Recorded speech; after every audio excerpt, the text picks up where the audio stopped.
There is a major rule change the NFL should implement this offseason.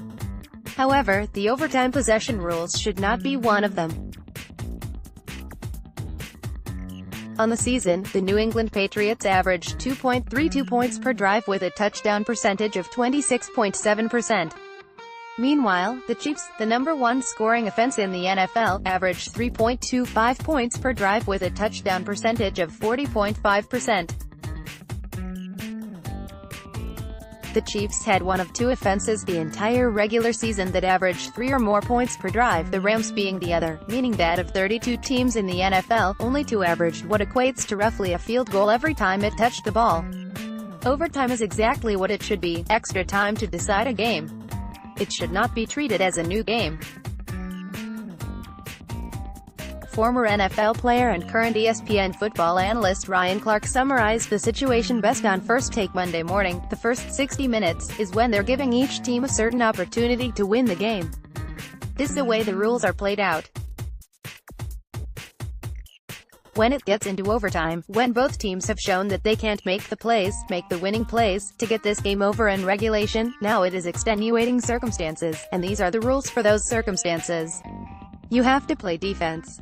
Unfortunately for Kansas City, New England won the coin toss. However, just 4 hours prior, the Los Angeles Rams defense was in an identical situation and produced a game-altering interception. In a game dominated by offensive firepower, defensive prowess becomes a necessity once overtime hits, and that should not be viewed negatively. Unlike pre-2010 overtime games, the Chiefs' defense didn't have to be perfect. It could have allowed a field goal to keep its postseason dreams alive. The Chiefs' defense simply wasn't good enough to hold the Patriots to an average drive on the biggest stage. It would not be utterly blasphemous to suggest a slight modification in overtime rules, but even that opens the possibility for an unnecessarily long extension of an already brutal game. New England possessed the ball for 14 minutes on its opening 2 drives, and only scored once.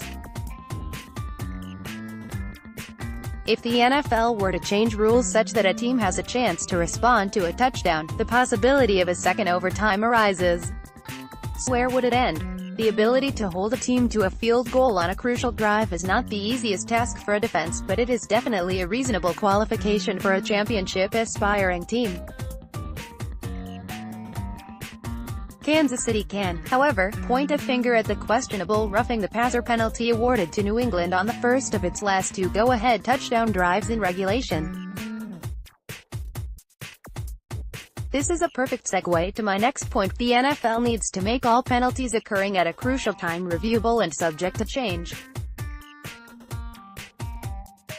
If that were the case, the referees most likely pick up the flag on the roughing the passer penalty, and New England would have faced 3rd and long from its own territory. The more salient missed call transpired in the last 2 minutes of the NFC Championship game and likely cost the New Orleans Saints a spot in the Super Bowl. Officiating an NFL game is not a task I envy. One must enforce a myriad of rules in 3 to 5 second spurts, 150 times, across 3.5 hours. Despite conspiracy theories, NFL officials do not have ulterior motives. Sometimes they simply miss calls.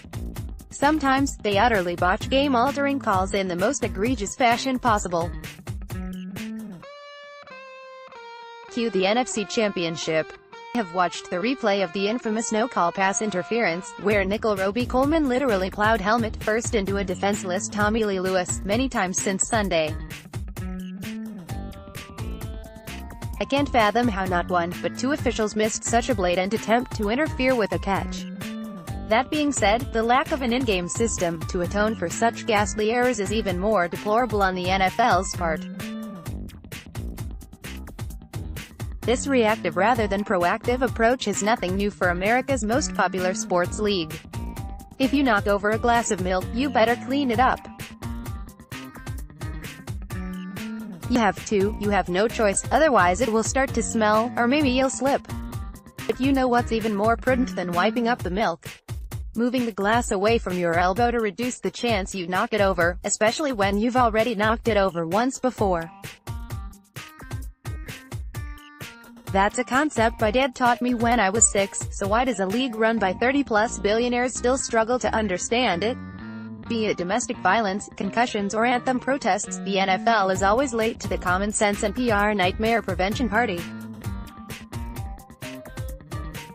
Only when something as extreme as a person taking his own life due to CTE, or a video of a man bludgeoning a woman in an elevator circulates the press does the league decide to address a problem that was reasonably avoidable with prior diligence and caution. Once again, Roger Goodell and the NFL have a mess on their hands with a missed pass interference call. This wasn't the first time a called penalty, or lack thereof, substantially altered the outcome of a game. In addition to amending penalty rules, Goodell and league officials should look at other perplexing rules that have already showed signs of proving troublesome in a high-stakes game, such as the rule that awards the opposing team the football if the offense fumbles it out of the end zone. It shouldn't take a team losing out on a Super Bowl berth to spark a rule change. Move the glass, Goodell. Contact Zach Naidu at cnaidu@stanford.edu. We're a student-run organization committed to providing hands-on experience in journalism, digital media and business for the next generation of reporters. Your support makes a difference in helping give staff members from all backgrounds the opportunity to develop important professional skills and conduct meaningful reporting. All contributions are tax-deductible.